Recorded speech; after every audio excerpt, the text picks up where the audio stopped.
Hello, and welcome to the all-new, all-different number one comics podcast, volume 1, issue number 94.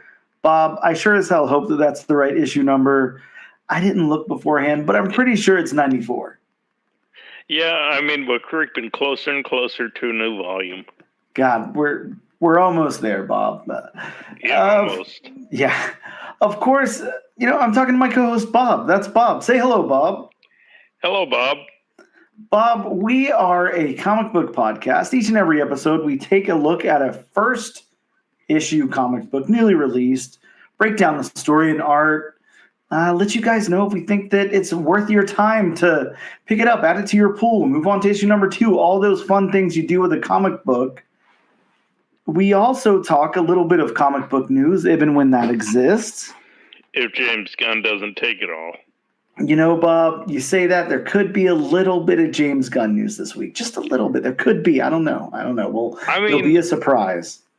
I mean, a little is fine. If it's nothing but James Gunn, then it's like, oh my God, did you have to steal everything this week? Yeah, understood. It's kind of funny, though, because, of course, we'll get into the news in a moment, but Venom 3 just released, the final chapter and the NacelleVerse Venom stuff. And there's not like any Venom news. We don't get to say anything fun about Venom, so kind of sad. Huh.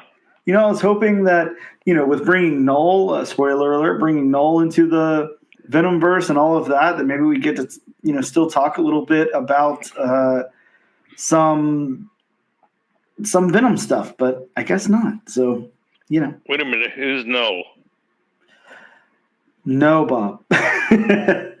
Null. Who's Null? You don't know who Null is? No, I have no idea the importance of Null or who the character of Null is. Well, good. I won't spoil anything for you. Go back and read some Venom books from, I want to say, the 2018 run is where we're at. Donny Cates, Ryan Stegman. So what you're saying is he's a bad guy. He's a big bad guy. He's a big bad guy. Okay. Yeah. So, feels like I've known him for years. Right? There's lots of those. Lots of big bad guys. Either way, Bob, tell them what book we're talking about today. So you're gonna have to help me with this. I'm not. Who actually distributes this? I'm not sure if I should say it's just from the NacelleVerse or if it's distributed by somebody. Yes, it is. It is from Ahhh Press. Okay.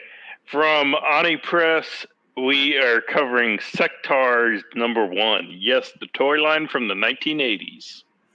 Yeah, man. And anyways, we'll get into all that in a minute. Let me waive my comments for a little bit later. We'll take a quick break and we'll be back with some comic book news in just a second. Hey, and welcome back to the all-new, all-different number one comics podcast, volume 1, issue 94. Bob, what were you doing in 1994? That's what I was trying to think. Like, anytime I hear these numbers, I'm like, I try to put myself, like, back at a place in time, and I'm like, what was I doing in the year 1994? I think I was like 11 years old. I was probably up to no good, Bob. Oh, God.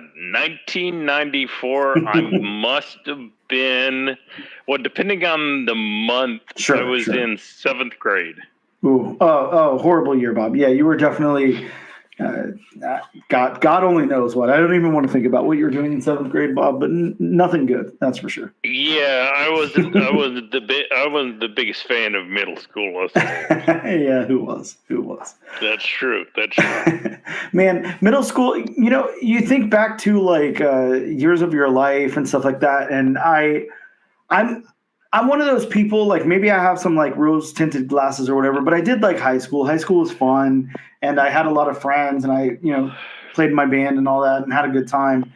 And, elementary school was fine. I don't think too many people, unless you were like bullied or anything, had much of a bad experience in elementary school. But middle school is like by definition, like most awkward thing in the entire world. You're just like kind of becoming into yourself, and you're like going through all this weird stuff, and you're starting to like other people, and it's weird, and just, oh God, it's horrible. You got to like go to a new school and make new friends like that. And, they should really. I don't know. They should do something different. I don't know what the answer is, but but something different other than just drop 12, 13, whatever age you are, 12 or 13-year-olds into a whole new place together. Yeah, my mom was a teacher for 30 plus years, Wow. an elementary school teacher, and she always told me she'd rather.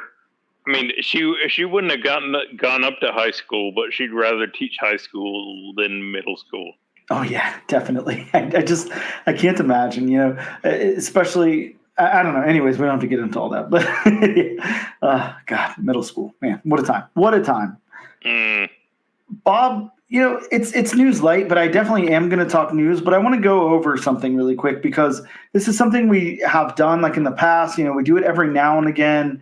But it's been a while, and it's just something I want to touch on. I want to talk Key Collector's Hot 10 list that came out pretty recently. Oh, so it's this week's Hot 10 list, and the top of the list is Tomb of Dracula #1 from Marvel Comics, of course, 1972. It's the first appearance of Dracula, and I like it because it is created by Jerry Conway and Gene Colan. But how do you create Dracula? They're like, it's inspired by Bram Stoker's Dracula. I get that it's a different character and whatever, but I'm like, dude, it's Dracula. How'd you create Dracula? It's also got sorry, go ahead. Well, it's kind of one of those, okay, which Dracula is it based on? Because there's been multiple great actors who played Dracula over the years. Oh yeah, man. Speaking of that, I'm sure you've seen the trailers and stuff for the new Nosferatu movie that's coming out. Yes. Yeah, it looks fantastic. I can't wait to see that thing. So this one's also got the first appearance of Van Helsing, Frank Drake, a descendant of Dracula. And, of course, a little while ago, it was speculation that Mia Goth would portray Lilith Drake, the daughter of Dracula. And that was early last year, but I don't know if we've heard anything else about that. But I'm not sure why this is on their Hot 10 this week, but probably has something to do with Halloween, I would imagine. A lot of people talking about, horror books and stuff like that during Halloween. So cool book. I actually don't have a copy of that one, but I love the cover. Have you ever owned a copy of that book, Bob? I have not. No? Okay. Yeah, I've got some cool minor keys in the Tomb of Dracula stuff. Definitely not a 1 or a 10, but most of the other series, but not those two. Bob, Marvel Comics 1990, X-Men, Uncanny X-Men. Sorry, 266. Of course, the first cover of Gambit, the second appearance of Gambit, the first chronological appearance of Gambit. Yes. You've got to be very specific saying that because, which one is it? X-Men Annual. It's always cited. Yeah, 14. Is this the first appearance? Is that the first appearance? There are confusing things like that in comics. Of course, famously, you have the, first appearance of Wolverine, which one is which, but you have an annual as opposed to just an issue of Uncanny X-Men proper. Yep. Well, sometimes you get into the weeds on some of those, and it's so crazy because remember how, for forever, I guess I can't say forever because it's not that old of a book, but, Ultimate Fallout 4, of course, the first Miles Morales. And then people wanted to start saying, the previews, was the first Miles Morales and all that. And it's okay, but really, it's almost like the Hulk 180. Okay, but is it people who are trying to sell copies of Hulk 180, get more money for it? Is it, is it something else? I don't know. Well, also you get that situation with Foom number 10. Yep. Yeah, exactly. There's just, I don't know, crazy stuff going on. Bob, I would like to say though, and there's a note in here for it. CGC recognizes 266 as the first full appearance of Gambit. So yes, yeah, I know CGC for a while has recognized this book as the first full appearance. And fun fact, I do have this book, but I don't have this book, which is oh no, it's a really weird way of saying I do have this book, but I have the copy from the Netherlands. Oh, okay, nice. Well, that's interesting. I've got a couple of copies. I think I have 3 copies of this book. I've got 4. I've got 2 up here graded, and then I have 2 raw copies. Yeah, so I love Gambit. That was, man, think back to, and I know we talk about this all the time, and of course comics go up and down in value, sure, but just think back to how, you could have picked up a copy of this book for like $10 or $15, a little while ago, before the big speculation bubble and all that. And wow, imagine picking that book up for like $10. Like that's a good buy. That's a very good buy. That's a really good buy. Yeah. Next up, another Marvel book, Bob. Looks like so far the list is pretty dominated by Marvel. Marvel 2018, of course, a book that we talked about a minute ago, Venom #3. The Donny Cates and Ryan Stegman, the first full appearance of Null, the creator of the symbiote alien race. His first cameo appearance is in Thor: God of Thunder 6. The spiral emblem associated with Null is a reference to Cthulhu mythology. Null was the first being that existed in the nothingness that preceded the creation of the current Marvel Universe. And of course, Null was the villain in the Venom Last Dance trailer and movie. Great book to have, of course. Do you hold any copies of this book, Bob? I don't. I don't. I really wish I had gotten on this run when it came out, but I just was never. I liked Venom, but I was just never the biggest Venom fan. Mm-hmm. Yeah, so, I think I've told you the story off air, but when this was coming out, I remember picking up a couple copies of Venom 1, and for whatever reason, I picked up a few copies of this also. I didn't know there was going to be anything in it, but I picked it up, and it happened to be like the same month, I believe, that MegaCon was happening in Orlando. So I had a couple of copies of this book. And I bought a store exclusive for #1, and I brought them over to Donny Cates' little booth for his signing and everything. And I showed him a cover of #1 that I had, and he thought it was a really cool cover because he hadn't seen the cover. And he's like, "Oh, this is a really cool cover." It had like Mary Jane sitting on a couch and some other stuff on it. And he signed that, and he signed this copy of Venom #3 for me as well. And I don't have the signed copy of Venom #3 anymore, which I should have kept, but I do have a couple of unsigned copies. So great book to have. Really cool character. Sorry, first appearance of the dogs, of course. Bob, here's a book that I'm hoping you could tell us a little bit more about, because I feel like you might know a little bit more about this one than me. It's from Marvel Comics in 1977. Bob, Star Wars issue #1. Yes.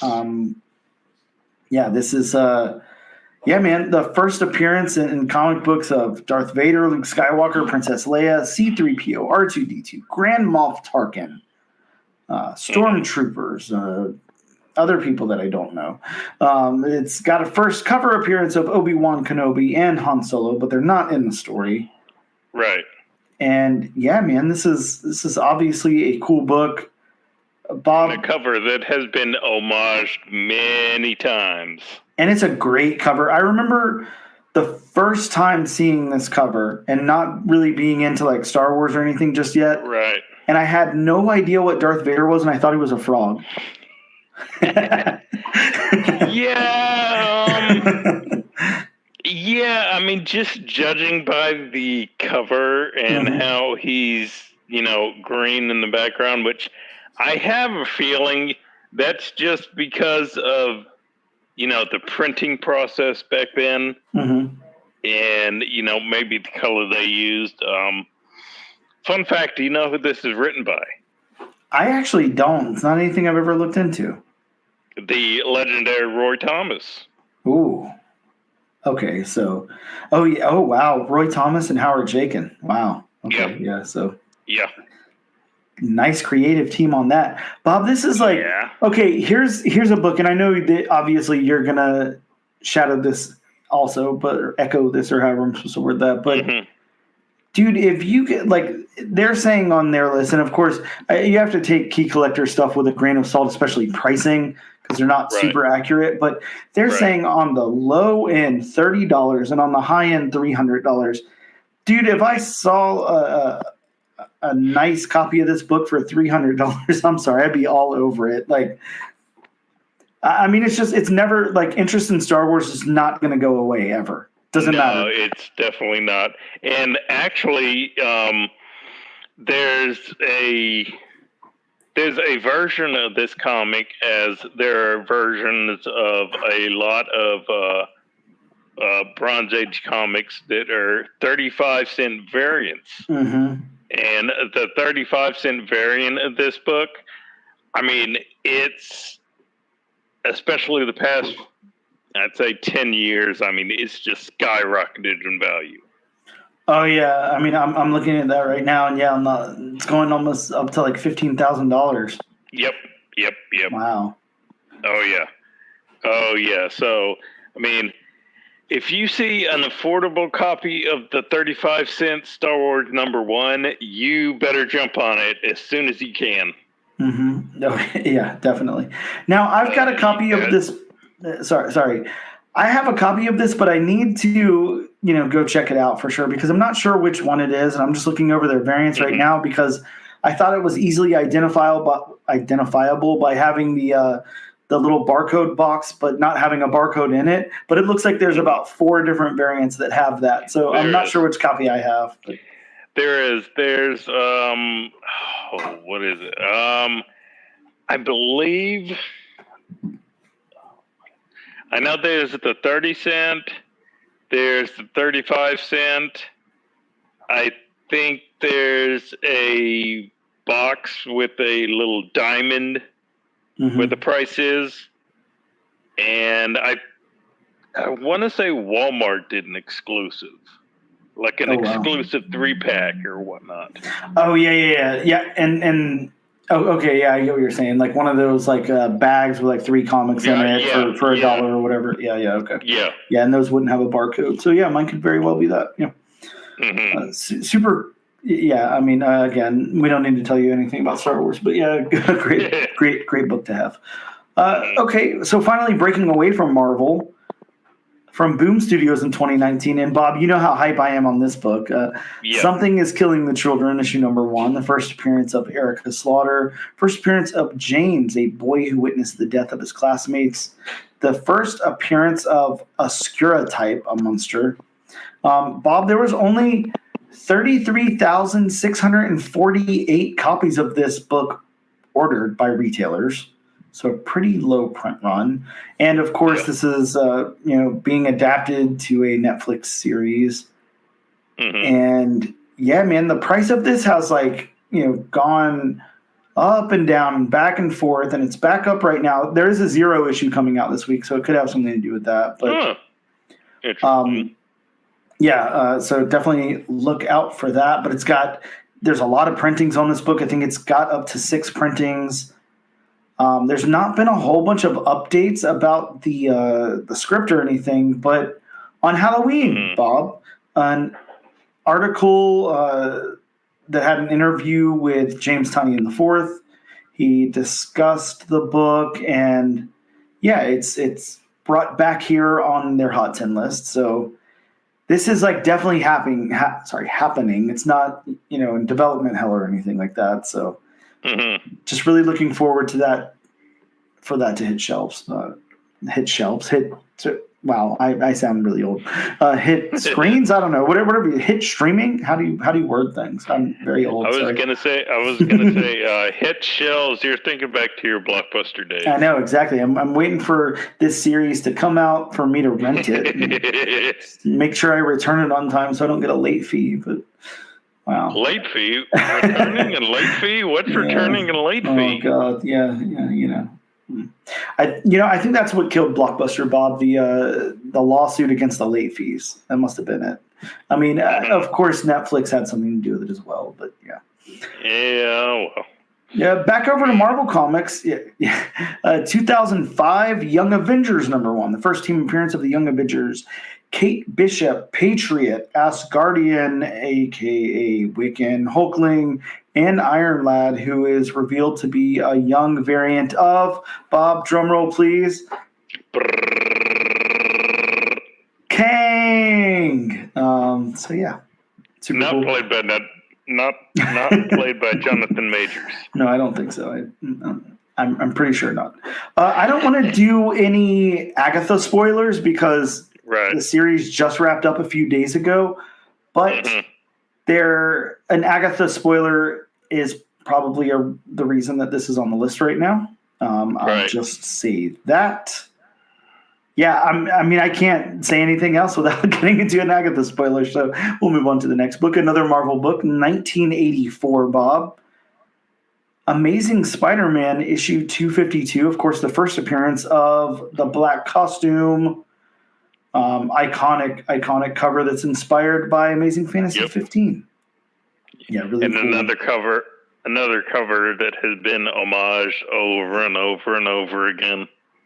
So how about this, Bob? Yeah, definitely been homaged a lot. I know you know this news, but just for our listeners, we know that Jim Shooter held like a. Sorry, he didn't hold anything. There was a kid that. He was like a young kid named Randy something. And he pitched the concept of Spider-Man in his black suit and everything to Jim Shooter, who was then the editor-in-chief. And Jim Shooter was like, okay, great effing idea. I'm going to use that. And paid the kid like $200 and used it. So like we wouldn't have any of this if it weren't for that kid. Who I don't think like grew up to like do anything in comics or anything.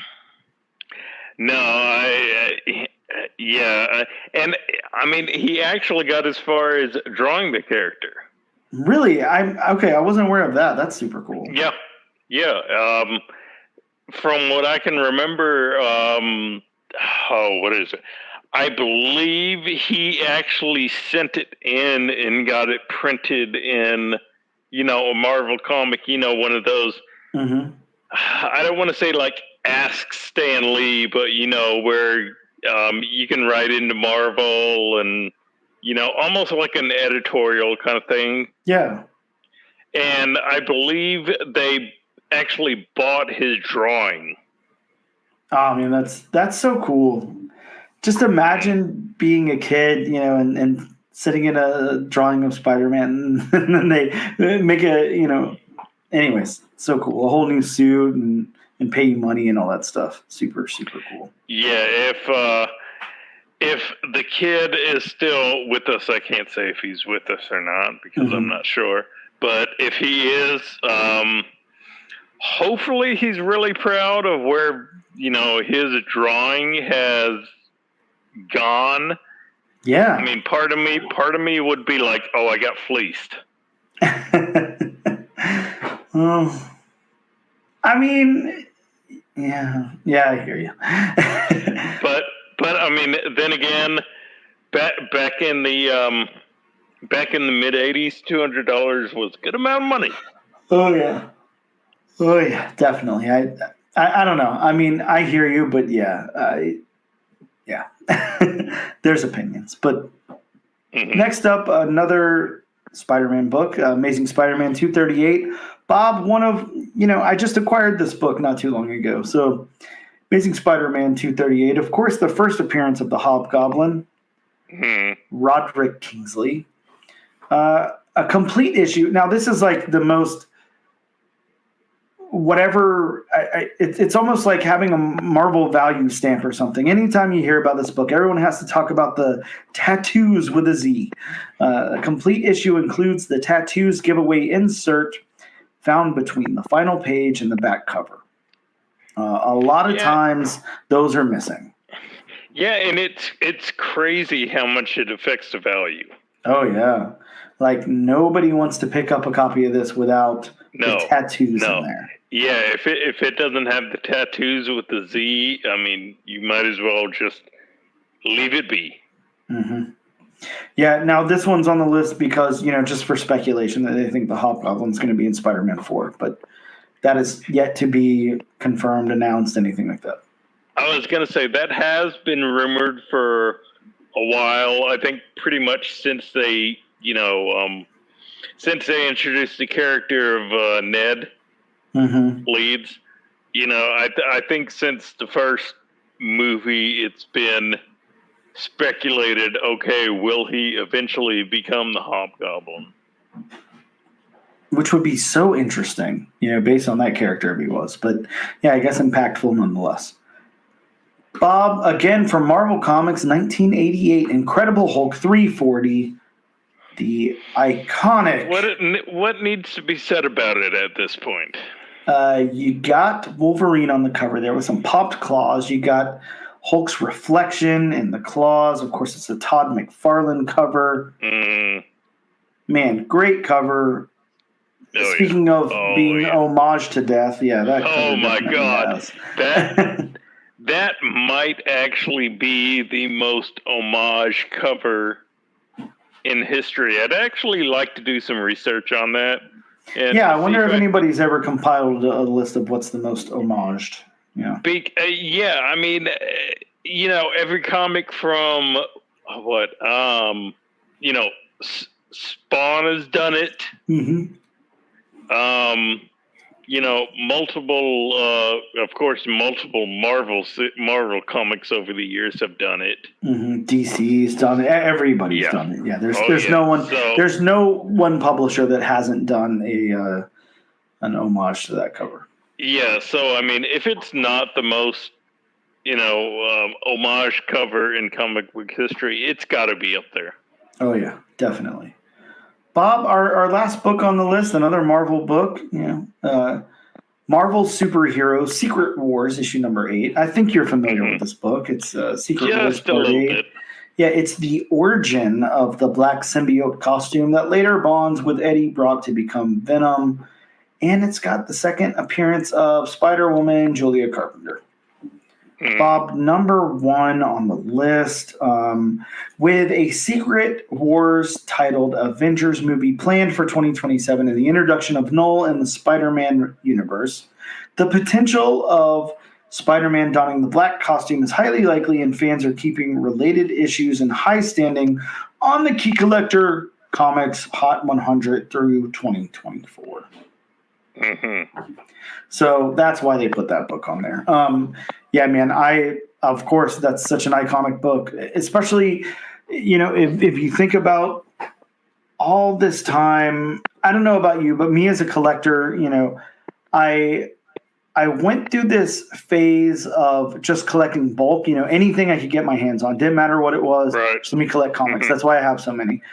And then I started to zero in, a lot. And I said, I want these blue chip, high value, big first appearances, and that's what I'm going to get. So then I focused on that, and then I realized that I was way too broke for that, and I only got a couple of books. And then I started saying, let me get, copper and bronze keys. Let me get these smaller things that are, $10, $20, $50 at most, and start collecting those. And I did, and that was my what I did for a long time. That was my whole way of collecting comics. And it really paid off, man. It really paid off a lot. I will say I have some really, really cool books that I thought at the time, I was like, there's plenty of these things out there. Everybody has these. What am I doing? And now I'm like, I'm glad I did that. Yeah. So before we end this, this is just going back to the question I was posing. Actually, while you were talking about that, I'm actually on. Let's see, where am I? I'm at What Culture Comics. I mean, everybody knows what culture is, and this is a list of their 10 most homage Marvel comics. Mm. So number 4 or number 10, you have Avengers number 4, the first silver-range appearance of Captain America. Number 9, you have Spider-Man number 1, which what is it, from the 1990 run? Oh, okay. I was sitting there trying to think, and I'm like, I can't think of too many homages of Spider-Man number 1, but okay, that one, yeah, sure. The one in itself, it had what? That's the Todd McFarlane cover. Yeah. Yeah, gold cover, platinum cover, all these covers. You have at number 8, Uncanny X-Men number 138. It's the cover with Cyclops with the duffel bag over his shoulder, and he's walking away from the rest of the team. Oh yeah, great cover. Let's see. Here, number 7, you have, of course, Uncanny X-Men number 1. You know, I mean, a comic book from 1963, of course, is going to get homaged over and over again. Number 6, a comic we just talked about, Secret Wars number 8. Oh, yeah. That cover has been done over. I forgot there was a G.I. Joe cover of that. Oh, yeah, you're right. Yeah, with Snake Eyes on the cover. Yeah, I'm familiar with that as well. Huh. You have at number 5, Uncanny X-Men number 136 of I think it's the finale of the Dark Phoenix saga. Yep. The one with Jean Grey and Cyclops' arms. DC has done that, haven't they? Yeah, with I believe Batman and Joker. You know, I think so. It seems very familiar. Number 4, Amazing Fantasy number 15. I mean, of course, another comic book we talked about. I haven't heard of that one, but yeah. A comic as iconic as that. Number 3, you have Giant Size X-Men number 1. Again, another comic that's very, very iconic. And a comic that I could have picked up years ago at a good price. God, if only, right? I know. At number 2 on this list, you have Amazing Spider-Man number 50. Of course, the iconic Spider-Man No More. Yeah, the throwaway the suit cover. Yeah, the throwaway suit cover. And it's not going to let me see number 1. Well, you know, it's got to be the Incredible Hulk cover that we just talked about. It's got to be Hulk 340. There's no way it's not, Bob.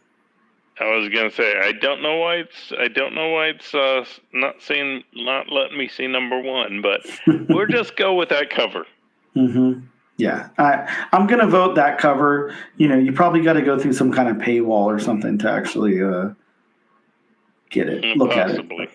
Bob, you know, back over to news. We just have a quick couple of bullet points to go through. Bob, Warner Brothers and Bad Robot. I'm sure you're familiar with both of those. They are teaming up to develop an Emily the Strange movie with Pamela Ribon, Moana, writing, and with producers attached. Emily the Strange, Bob, from Dark Horse Comics, you know, way back in 2005. Emily the Strange was like such a iconic book. Yeah, definitely. And it's like really iconic for like, I don't know, like the Hot Topic crowd or whatever back then. Like, okay. Yeah, so really interesting that there would be an Emily the Strange movie. I think that'll be cool. Bob, here's one that I know you're excited about. I am, because I love Resident Evil. Paul W.S. Anderson is going to be adapting a House of the Dead feature for a film. You can pick up a House of the Dead comic. It's from Artisan Comics Group from 2003. I don't know exactly how much it is. It's basically a mini black and white comic, but you can probably, I don't know, get copies for like I don't know, $20 or $30 or something like that. I would assume. Yeah. Bob, Gundam. I don't know anything about Gundam, but I do know that showrunner Jim McKell, I'm going to say is how you pronounce his last name, from Sweet Tooth fame has been secured for producing Gundam. So Gundam's coming. Bob, ironically, I just started watching Sweet Tooth last night. Mm-hmm. Have you ever watched Sweet Tooth? I have not. I watched the first episode when it was coming out, but for some reason, it just didn't catch me, and I didn't watch it. And I started watching it last night. I'm 4 episodes in, and it's really good. I really like it a lot. It's really cool. Really, really interesting. Where is it on? It's on Netflix. I renewed my Netflix subscription so I could watch certain things. But yeah, okay. It's on Netflix. It's a Vertigo book. Jeff Lemire, of course. Really, really cool book. Really great comic. Cool TV show so far. Bob, we have an update for the Supergirl casting. Eve Ridley of the 3-Body Problem has been cast as someone in Supergirl. Ruthie Mary Knoll. I probably not saying any of that correct. Bob, there's a okay. Yeah, right. There's a Game of Thrones movie coming. Yeah. Don't sound too excited, Bob. Of course, Dynamite Comics published a Game of Thrones comic book adaptation back in 2011. Still pretty cheap. I don't know. I've never been a Game of Thrones fan. I tried to watch a few episodes. Couldn't really get into it. I was never a fan either. I actually wanted to start watching it, but then I didn't. And I don't know, Game of Thrones. Mm-hmm. There's a lot of TV series where you don't have to necessarily start from the beginning to know what's going on. Mm-hmm. But I know for a fact Game of Thrones is definitely one of those series. Yeah, for sure. Where you have to, watch it from the start to know what's going on. And, then I heard a lot of TV series, it petered out at the end. Makes sense. Yeah, a lot of series do that. A lot. Well, with that being said, Bob, let's take a quick break. We'll be back to talk about some new comics that dropped in shops this week.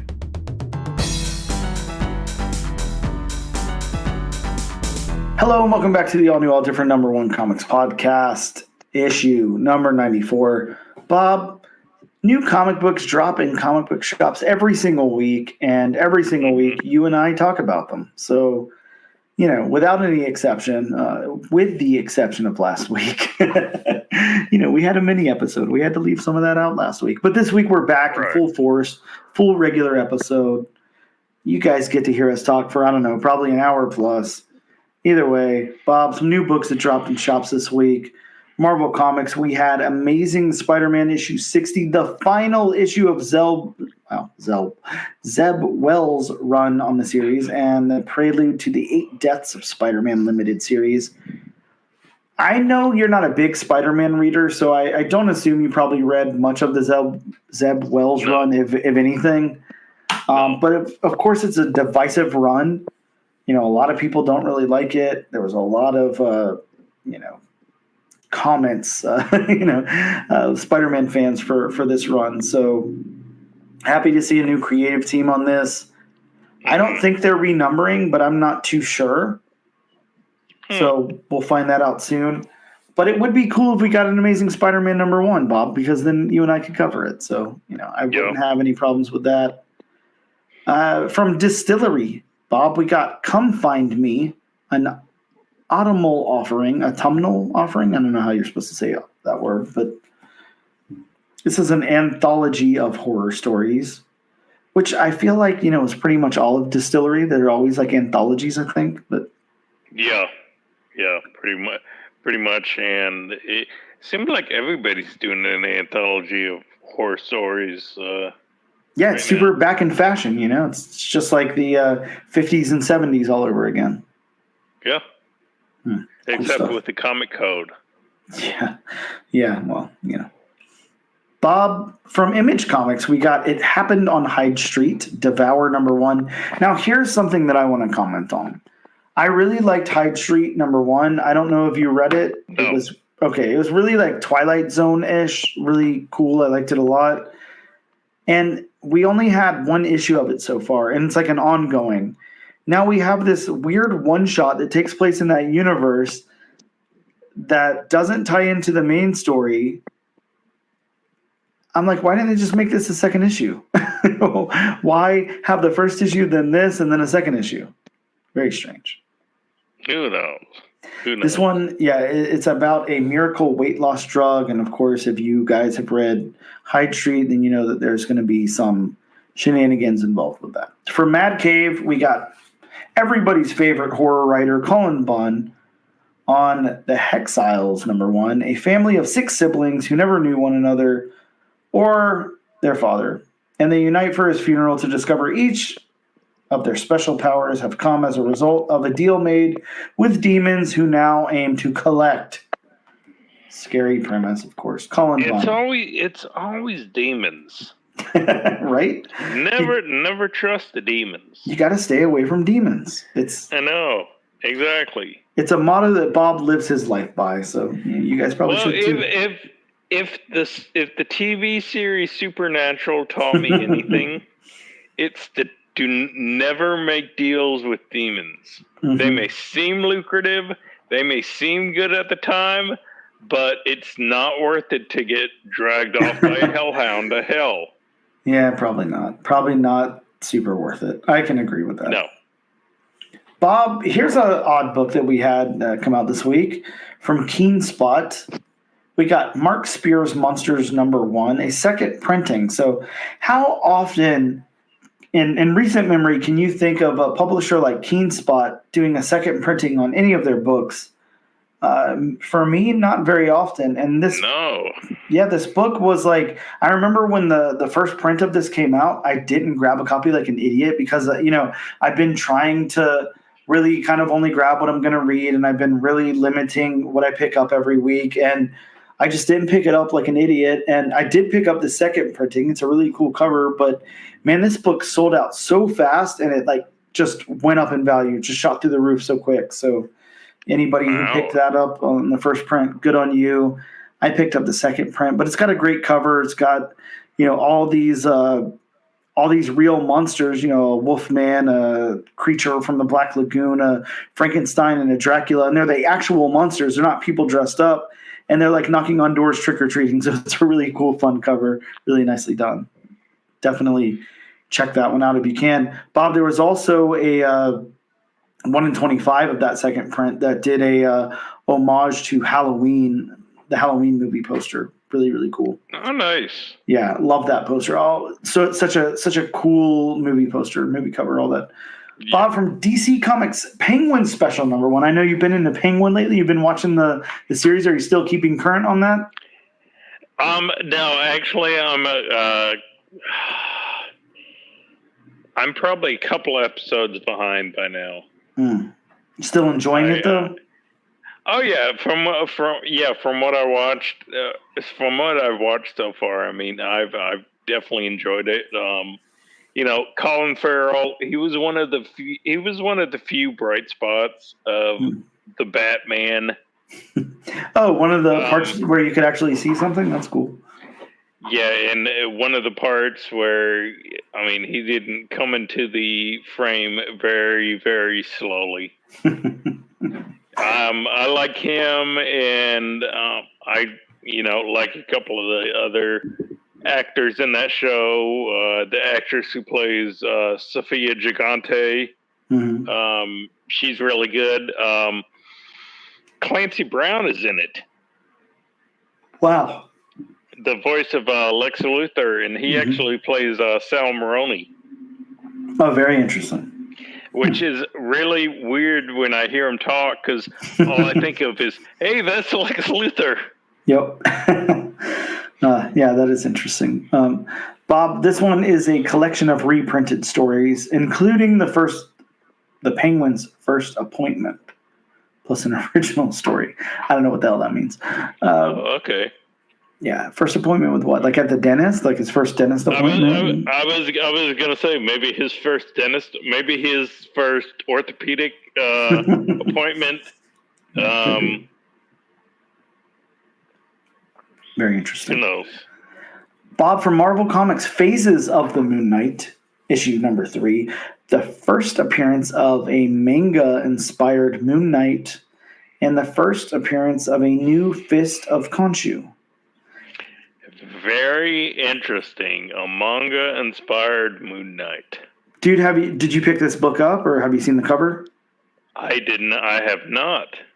Super cool cover, man. I'm really into this manga-inspired Moon Knight. It looks really, really cool. Definitely check it out whenever you get the chance. It's pretty awesome looking. I think it's really fun. Hopefully he has some cool staying power or whatever. But yeah, really interesting looking character. So I dig it. I wanted to, there were some variants that were really cool too. I wanted to pick those up. But of course, most of the time, if you're going for first appearance, you just stick with the A cover. That's the best. And usually most profitable. Right. Bob, rounding out the list, Ultimate X-Men, issue number 8. Of course, the Peach Momoko Ultimate X-Men. We get some new characters in this one. I don't know. We pretty much get new characters in every issue almost. And it's a really fun book. Really different kind of book. Speaking of manga influenced, yeah, this is a different take on X-Men for sure, but I like it a lot. So those are some of the new books that dropped in shops this week. Of course, there's more, but if you want a bigger list than that, go check out your local comic book shop. We're going to take a quick break, and we'll be back in just a moment to talk all about Sectaurs. That's right, Sectaurs. We'll be right back.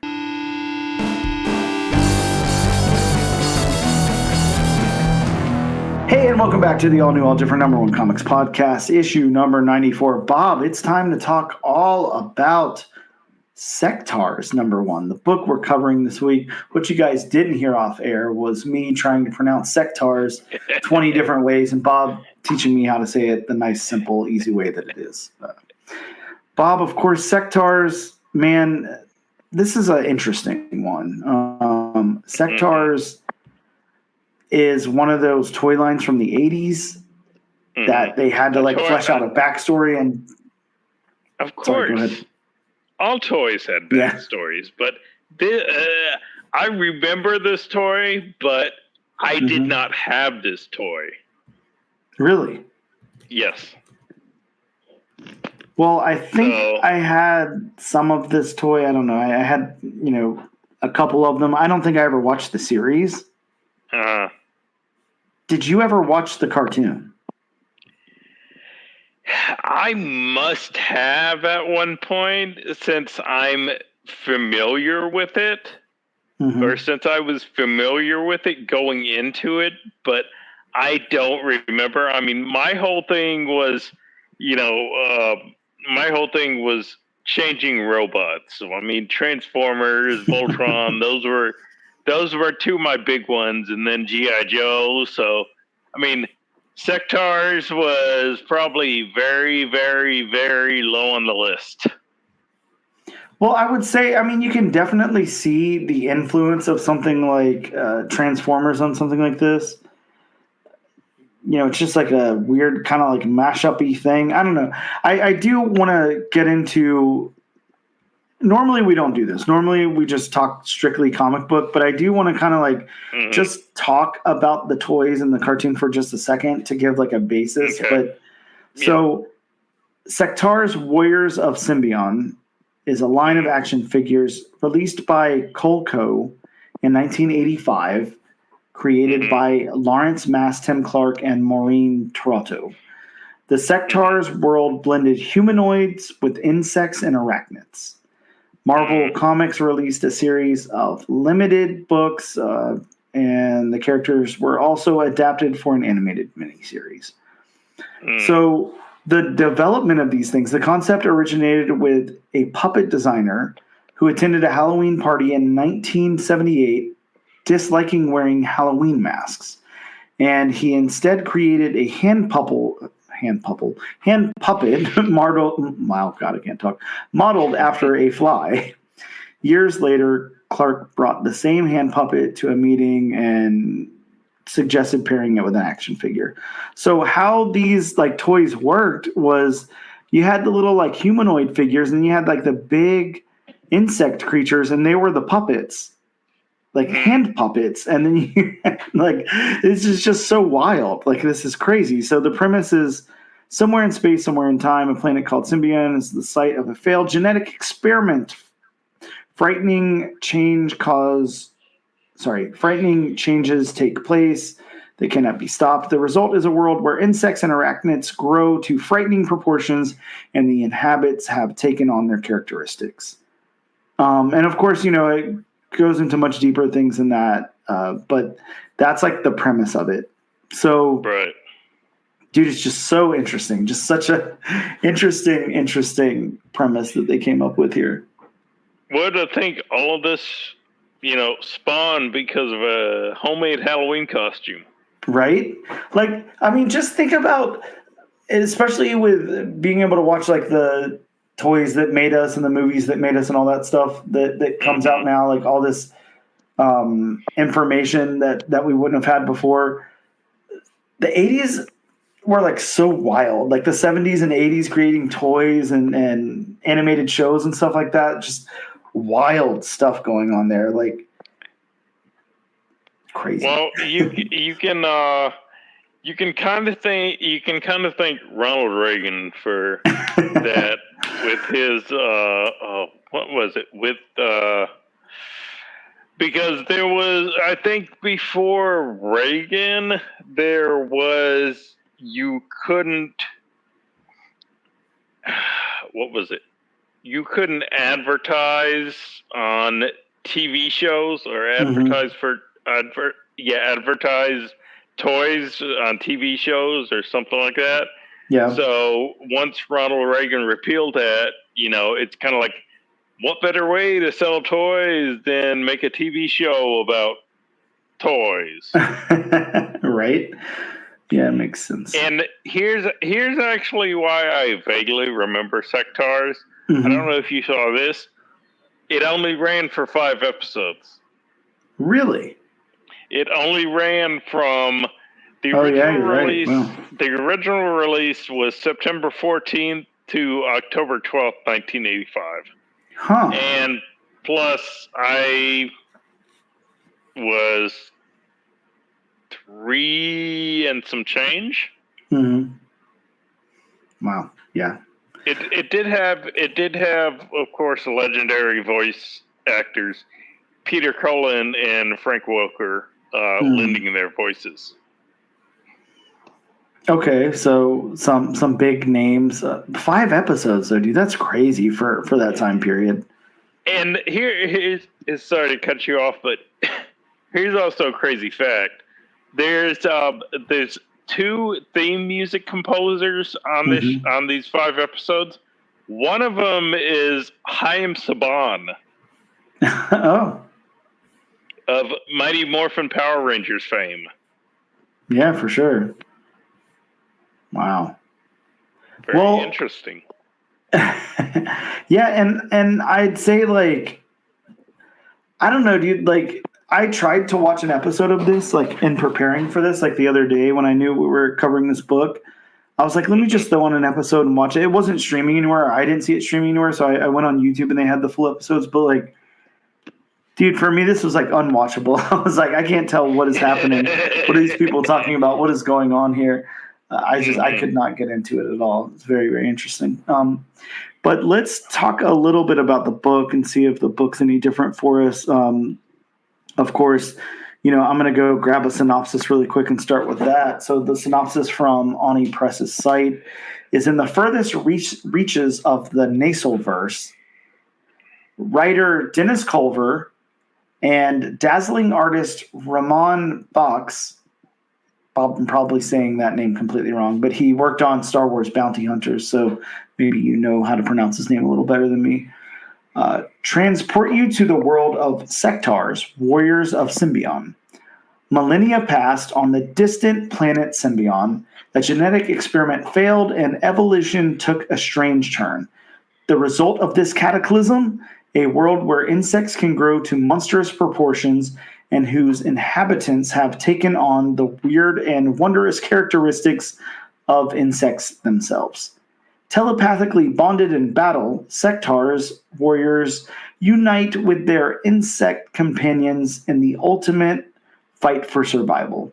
Return to the fantastic alien realm of Symbion as the heroes of this classic 80s toy line return to forge their legend anew in an all-new series from Oni Press and the Nacelle Company. That was like written in a way where I just can't read, but most of them are, so as we know. Let's talk about the creators for just a sec here. Dennis Culver, the writer on this particular book.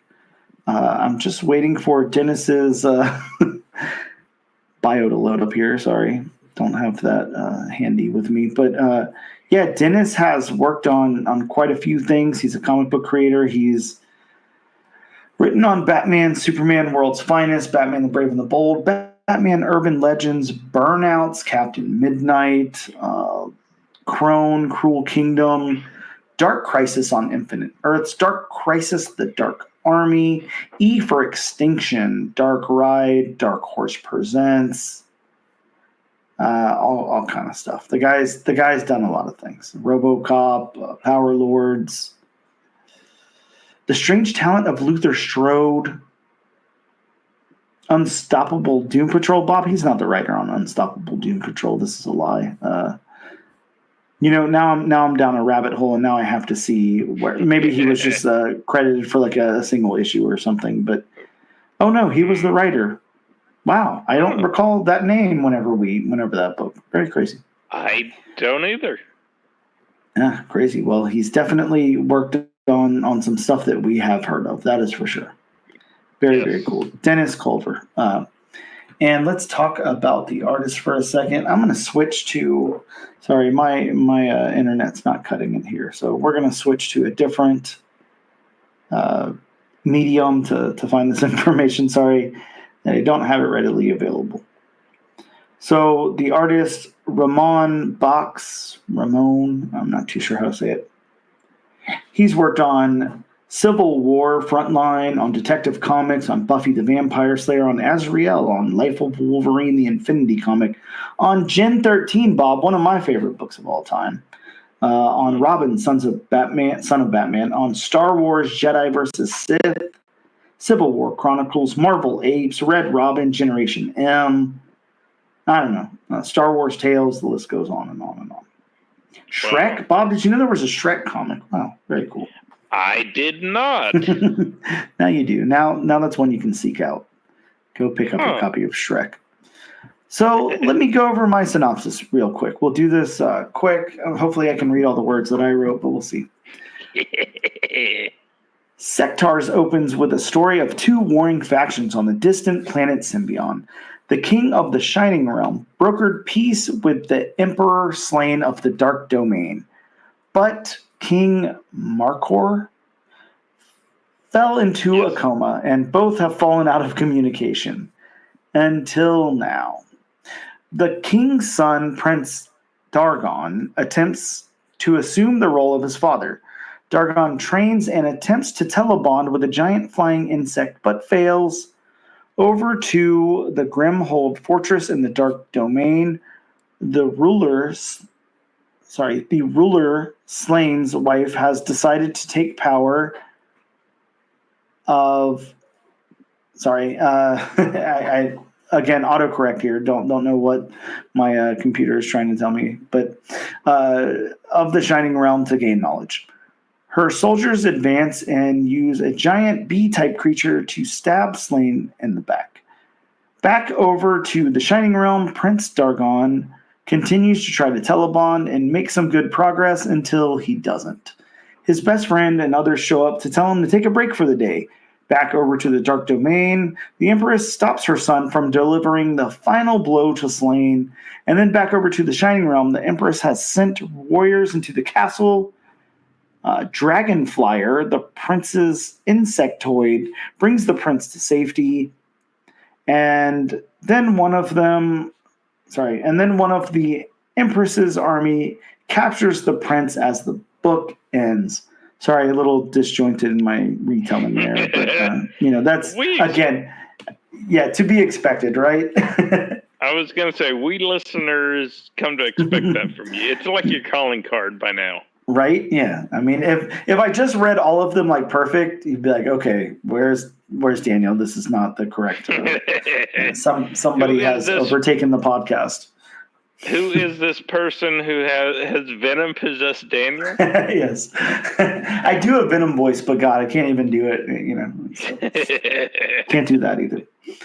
Bob, let's talk about this book. I feel like there's a lot to talk about here. We're already in the hour mark, so we're going to have to move it along nice and quick. But let's talk about the story. Bob, how did you feel about the beats? This thing is weird. It goes back and forth. It's pretty straightforward until it goes into the Dark Domain, and then it comes back, and then it meets like a pinnacle. It's interesting beats. How did you feel about it? Like you said, it goes back and forth, but I mean, it's not like a time hop or anything. It goes back and forth, but it tells a linear story. Mm-hmm. So for me, except for just the jumping around from the Shining Realm to the Dark Domain and back and forth, the beats were pretty straightforward. Yeah, and I like the way the story was told. I think that, again, I'm going to say stuff that I've said a million times before, but this one, a second reading of this really helped me a lot because I didn't know what was going on enough in the first one to where I was just kind of left confused, and I was like, this probably isn't for me. And then on the second reading, I was like, I actually really like this. I like what's going on. I like the way that this story is being told. I like how we go back and forth, and then it's like, kind of in real time where they, the people from the Dark Domain come and kind of infiltrate the castle and all of that. Really, really cool. I thought that this was great storytelling. I really liked the way that it unfolded. It was really cool. And like you said, it was very straightforward and linear, but it broke it up in a nice way to where it felt it didn't hurt any of the pacing, and it was like fresh feeling and all of that. I really liked it. How about the dialogue, Bob? I'm going to say I don't know the voices of these characters, these established characters, well enough to know their dialogue. It's definitely clunky and it's definitely stereotypical for like 80s cartoon dialogue for sure. And I feel like they kept a lot of that in there, but it is, and not so much in the Dark Domain, but when the prince and his war council, I'm just going to call them. Sure. Whenever they would talk, of course you kind of expect it, considering, it deals with the prince and, he's taken over the kingdom and all that. But it was... and again, maybe that's where kind of the clunkiness came in. It was just too, I don't know, I don't want to say prim and proper, but it was just, and I don't want to say too wooden, but it just didn't feel natural to me. Which, again, considering who it dealt with, kind of makes sense, but I don't know. It was just a little too wooden for me. Yeah, and I don't know exactly how I feel about it because I will say I liked it. Like, I didn't have any problems with it. It was very reminiscent of those old 80s cartoons. Like, they didn't really update that or anything. It was just kind of what it was, which is fine. And I guess all that I could say, the only thing I could say bad about the dialogue is like it was very stereotypical. It was very I didn't feel like I got to really know any of these characters. I feel like they're shortcomings and their strengths and stuff were just baked in. And, through dialogue and all of that, it was just, I am the reluctant, prince to my father's throne type of thing. But I mean, there was enough nuance there to where, like, I didn't quite know if he wanted it or if he just felt like he was doing the right thing, So I don't know. I'm conflicted on the dialogue, and I will say there's a little bit more than what I wanted. But hey, going into a comic book based on an 80s toy line and cartoon, I did a lot more dialogue than this. So I'm going to give it a pass on that. I was very comfortable with what I read. And like I said, the breaking up the story really helped me a lot. Making it go back and forth from the Shining Realm to the Dark Domain, like, really helped me absorb the story much better than it would have if it was more straightforward in that regard. So I was good with the dialogue here. How about the narrative? What do you got to say about the narrative, Bob? I mean, you summed it up perfectly. I mean, it was, the narrative was the reluctant prince. I mean, of course, you have the bad guy's wife, betrays the bad guy, and they invade the kingdom. So, I mean, again, this is based off an 80s cartoon. So for me, the narrative is very 80s cartoon-ish. Yeah, it really is. Yeah. Yeah. And I agree with all of that. It's, I feel like we're, watching an 80s cartoon that I've never seen before, or something like Skeleton Warriors or something like that. And now that you bring that up, I do kind of see a little bit of similarity between this and Masters of the Universe. Oh yeah, definitely. Yeah, very cool. Bob, what about Mummies Alive? You see any Mummies Alive in here? Oh wow, that's much later. Cut. Yeah, much that's later. A very deep cut. Yeah, I love that series. But I think that was that was like mid to late '90s. I think. Yeah, that came 10 years later at least. I'm gonna go with the narrative really works here. It just invokes that 80s cartoon vibe, and they do such a good job doing that and building on that. I don't know what I would expect from this is I guess like another thing that I want to say, because it would be easy to say like, hey, I want a different take on this like universe, not baked into the 80s cartoon and toy vibe and everything. But I don't want that, like I'm fine with it being that, and I don't have any problem there. And it's almost like if you tried to strip away, what makes like Masters of the Universe or Power Rangers or Star Wars or something, what they are, like I don't need that taken out of it. I'm fine with that. I was gonna say, I mean, own it. If you're making something about an 80s cartoon, own it. Yeah. Make it kind of like that, cheesy, clunky, 80s, dialogue and, story and all that. So, I mean, I dig it. Yeah. And not being familiar enough with the source material, I still want to say I think that they are in that exact wheelhouse and they didn't venture anywhere else, and they're just kind of straightforward telling that story to us, because everything I've read about it and stuff, it sounds like that's what it is, which I'm totally cool with. How about the world building? This is an interesting one. This fleshes out a whole new world, and the Dark Domain and the Shining Realm and the planet of Symbion, far, far away from Earth. And I love how, we open it with like the Star Wars type of scroll at the beginning, and it like kind of catches us up as to what's going on. And I know you had to have liked that. There's no way that was based on you, but that's just a cool way to tell a story, kind of throw you straight into the action and the politics of what's going on and everything. I mean, I'm not going to lie. The second I opened that and saw that, I was like, all right, we're getting some Star Wars influence here, which was cool. But I think the world building, is going to be a huge strength here. We don't see much of the world, but we see the inhabitants of the world and what's going on in the world. So I think that it'll be expanded upon. I hope, but I think this is a really limited issue, limited series. I think it's only 3 or 5 issues. So yeah, it'll be interesting to see how they flesh this world out. But I think the world building really worked here. Yeah, I like the world of Symbian so far, and the juxtaposition between the Shining Realm and the Dark Dimension or the Dark Domain. Yeah, very, very cool. I really, really liked it a lot. Let's get into the art, Bob. Art. We got these characters, the looking characters, and then the actual insectoids and all that.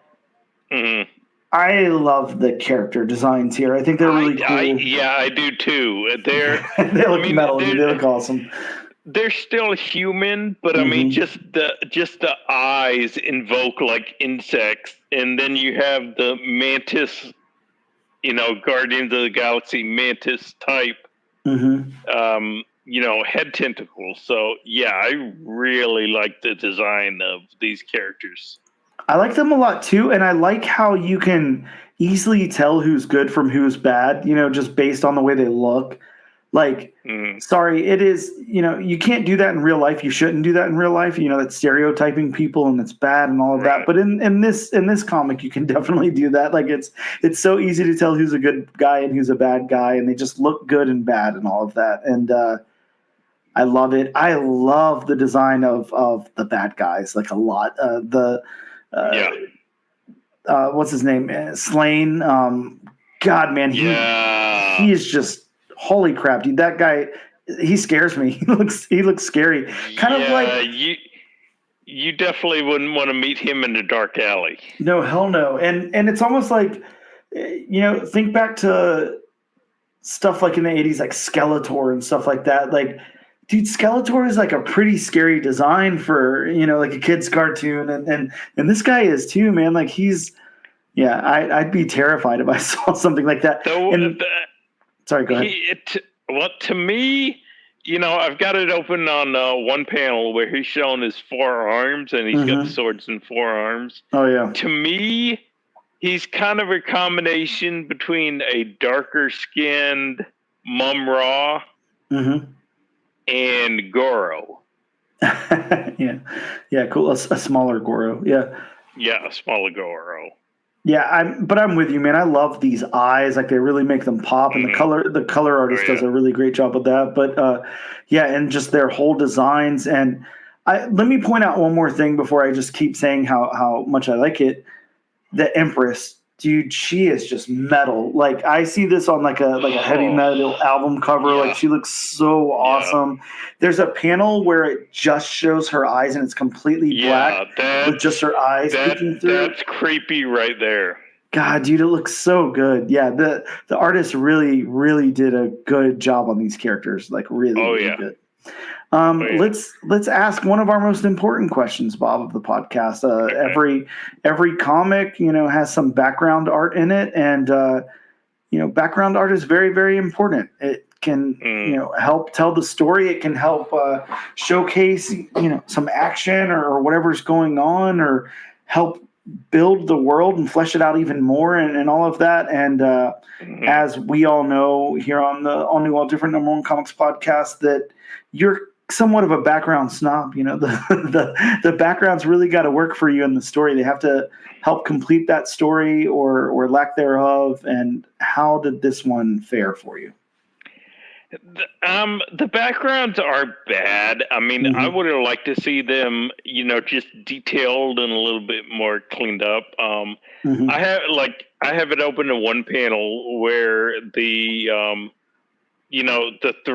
the prince and his 2 comrades, which I don't remember if their names are ever said. They're walking through a what do you call it? A covered porch, I guess you would say, with some chandeliers on top, and it's got another wing of the castle in the background. And I mean, the castle has got the cutouts for the windows, but Mm-hmm. it's just like a gray outline of a wing of the castle, and I would just like to see, like a little more, maybe some outside coloring, maybe like some brickwork or something like that. And then in the Dark Domain, where they have that shot of Emperor Slain on his throne, Mm-hmm. and you see that big group of his followers about to betray him. Mm-hmm. I'm not saying I can't make out individual faces, but I just would have liked to see a little more cleaned up detail on their faces.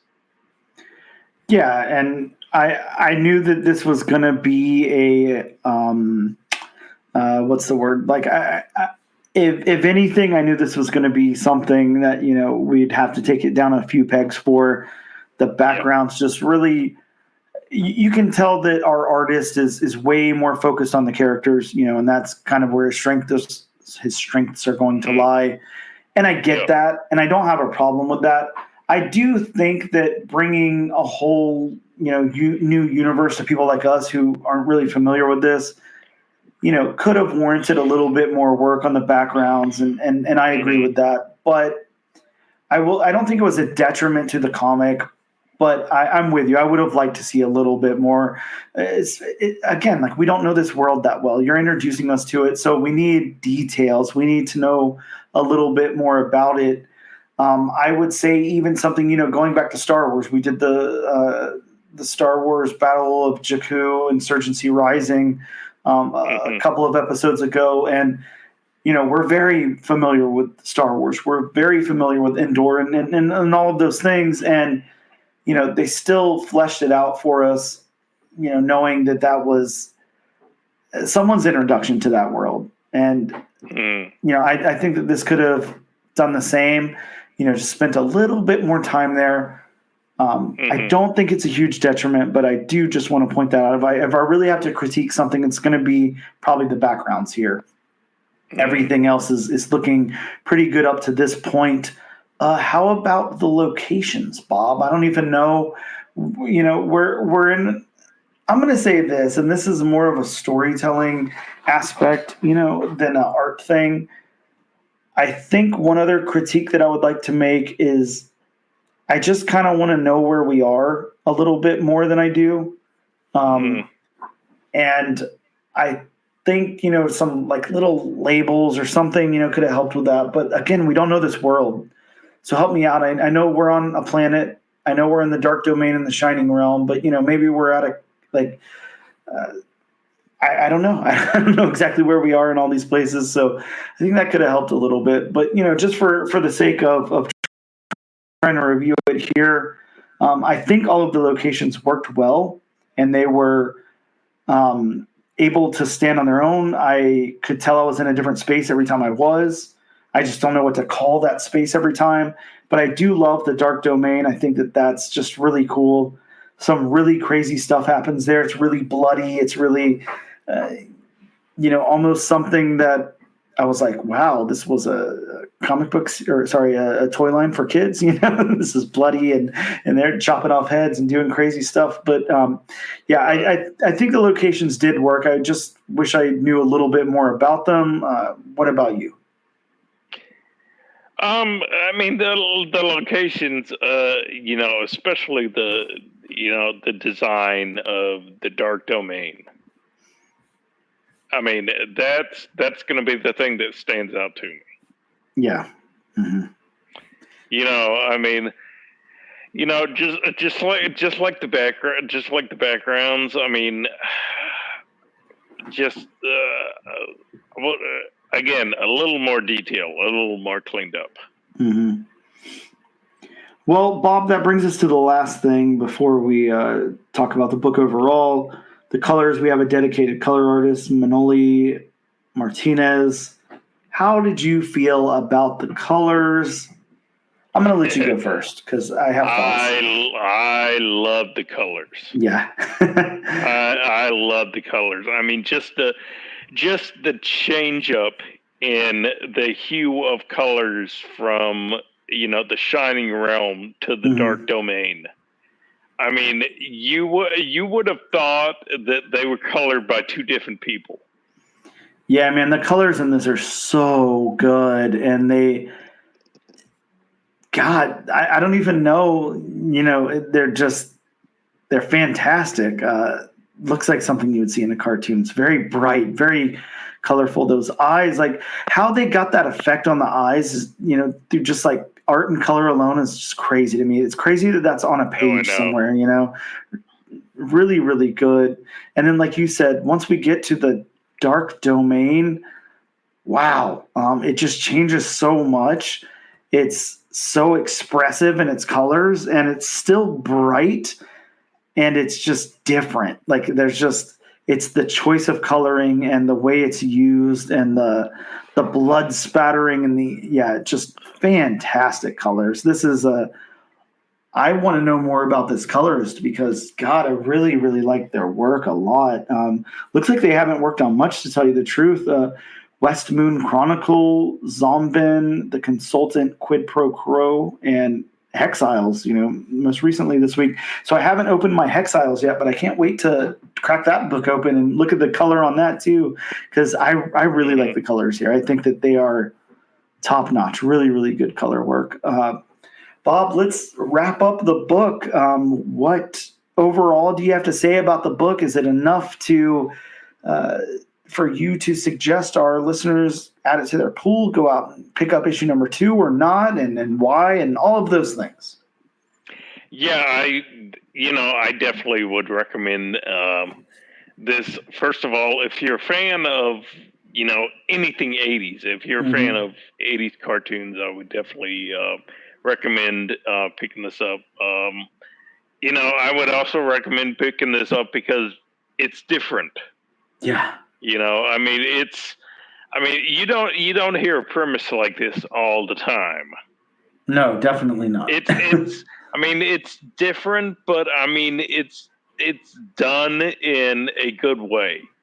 Because they could have easily taken something like this. Okay, human insect hybrids, and just it could have fallen flat, been a total joke. Mm-hmm. Yeah. So I definitely think they took took a odd concept like this and did pretty well with it. And I'm with you because I like how tropey it seems like it's gonna be. You got the ultimate Boy Scout. Dargon is it's like he's flawless. But then he goes through kind of the trials and tribulations of trying to telebond with his insect and all of that. And I feel like I like that part about him. It almost I don't know why, Bob, but a lot of this is giving me Star Wars vibes, to tell you the truth. I feel like I'm going through the trials and tribulations with Luke, trying to become a Jedi or whatever. But I like it, and it's because he's got that, there's nothing about him. There's no flaws or anything. There's nothing about him that I don't like. Like, he's just such a likable character, like Luke Skywalker is or something. And it's okay, I want this guy to do good, but he's kind of falling on his face a little bit here and there to get there, and I like that about it.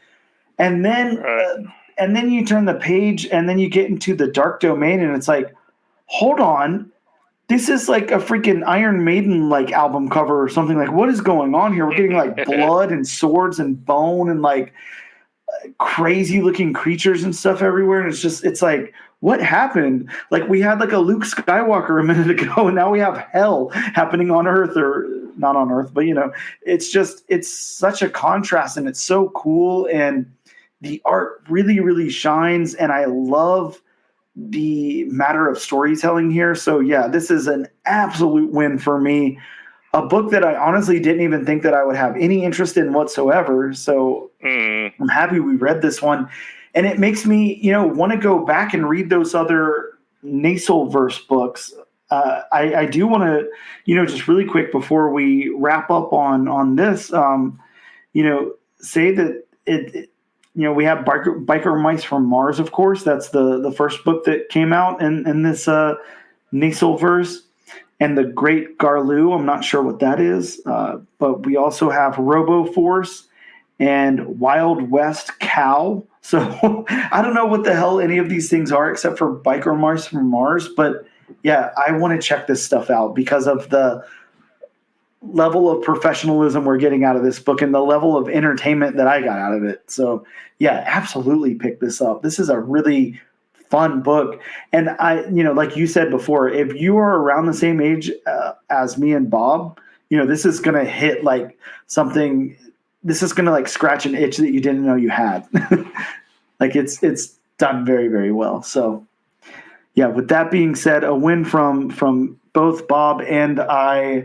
We'll take a quick break and we'll be back in just a moment to talk about some new books that are in shops next week.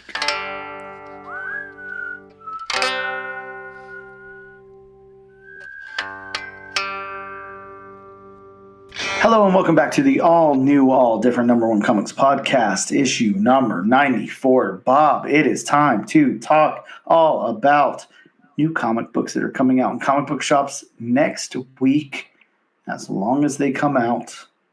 Yeah. Bob. Distribution aside. Yeah. Let's hope all these things come out. But Bob, what's coming out next week? So starting off the list from DC Comics, we have a brand new Absolute title. We have Absolute Superman #1. Bob, could this be part of the DC All-In initiative? It could possibly be. This is the premiere issue of an ongoing series that will take place in the Absolute Universe, a dimension built on dark side energy. Okay, here's my question. We got an ongoing Batman. We've got an ongoing Superman. We have a really, really awesome Wonder Woman that's not ongoing. What's going on, DC? So that's not ongoing, but the other two titles are ongoing? Yes, as far as I can tell, yes. That is really, I don't want to, and I'm not going to try to read too much more into that. Yeah, I'm a little disappointed, but hey, whatever. Yeah, that is really disappointing, especially with how good Absolute Wonder Woman #1 was. Yeah, God, such a good book. Yeah, exactly. Sticking with the comic book company that only has 3 characters, well, 4 after I read this book, we have Batgirl #1. Bob, the first team appearance of the Unburied. What the hell does that mean? Why are you unburied? Are you supposed to be buried? I'm scared. I was going to say they were buried and then somebody dug them up and they weren't unburied anymore. Yeah, I'm kind of scared of this one. Possibly. Next up from the House of Ideas, Marvel Comics, we have a one-shot. We have Kahori, Reshaper of Worlds, #1. Yeah, man, the first appearance of Kahori, a Native American woman who received special powers from the Tesseract.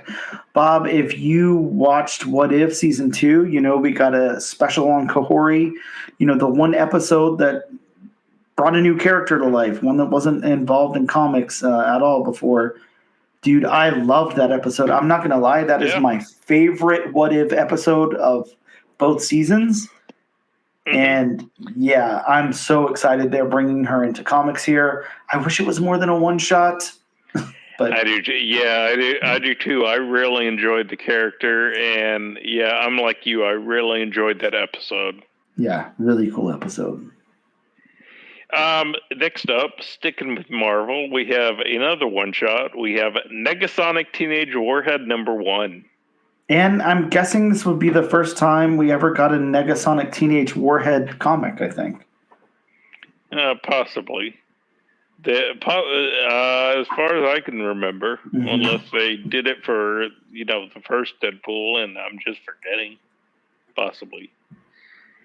Next up from Boom Studios, we have Something is Killing the Children, a #0 issue. That's right. We got the 0 issue, The Origin of Erica Slaughter, specifically detailing the mission preceding the fateful Archer's Peak saga, where the entire story began. So excited for this. So kind of a prequel comic. Yeah, very, very cool. Bob, you're familiar with prequels. Yeah, I'm definitely familiar. You know, some of them good, some of them bad. Some of them with some cringeworthy dialogue. Yeah, well, you're not wrong there. Next up, staying with Marvel Comics, we have Ultimates number 6. Bob, somebody's going to die. A major character is going to die in this issue. I was find out who. I was gonna say I just read this description and I'm not gonna lie, I cringed. Because it's like, I mean, what are you doing? Death of a major character. I mean, I know you can't say what character, but I mean, you can even say death of a member of the Ultimates. Yeah, what major character? I don't know. I guess we'll find out. I was gonna say, just give it a little more. That goes right up there with possible first appearance. You do like your possibles. And rounding out the list, staying with Marvel Comics, a very Marvel-heavy list, we have Venom War number 4. The possible introduction of new Venom host and debut of a new suit design as seen on the cover of Venom War issue number 5. Bob, I do just want to talk about a couple of other books. We have Saga issue number 70. Bob Saga's back from Image Comics issue number 70. Can't wait for that. The Fade number 1. We also have FML number 1. Kelly Sue DeConnick. This sounds like such a cool book. We have Carlisle School for Kings issue number 1. Exit City number 1. Batman issue number 154. And AEW Origins Special Edition number 1. Bob, we do have 3 books on the wheel, of course. Our comic book podcast here brought to you by wheelofnames.com for all of your wheel spinning needs. Bob, we've got Batgirl, FML, and DuckTales all on this wheel to spin to see where we land and see what issue we'll be covering next week. Any predictions, Bob? A good clean race. Well, I'm going to click to spin the wheel. Again, brought to you by wheelofnames.com for all your wheel needs. It looks like next week, Bob, we will be tapping into F My Life number 1 from Kelly Sue DeConnick, Dark Horse Comics, FML number 1. I know that's right up your wheelhouse. Yeah, it's got metal, it's got Riot Girl, it's got, I don't know, Kelly Sue DeConnick. It should be a lot of fun. Bob, that about wraps up this issue of the All New, All Different number 1 comics podcast. But I don't know, tell them something else. Just remember, kids, with great power comes great responsibility. You know what? I feel like, that's such a good quote. Somebody should put it in a comic book. I really like it. I feel like I've heard it somewhere before. I just can't put my finger on it. Well, I guess until next week, if you guys can figure out what Bob's talking about, hashtag All New, All Different Nation on the social media post of your choice, and let them know you know what comic book Bob is talking about. I don't know. We'll send you something free, I'm sure. Thank you guys so much, and we'll see you next week.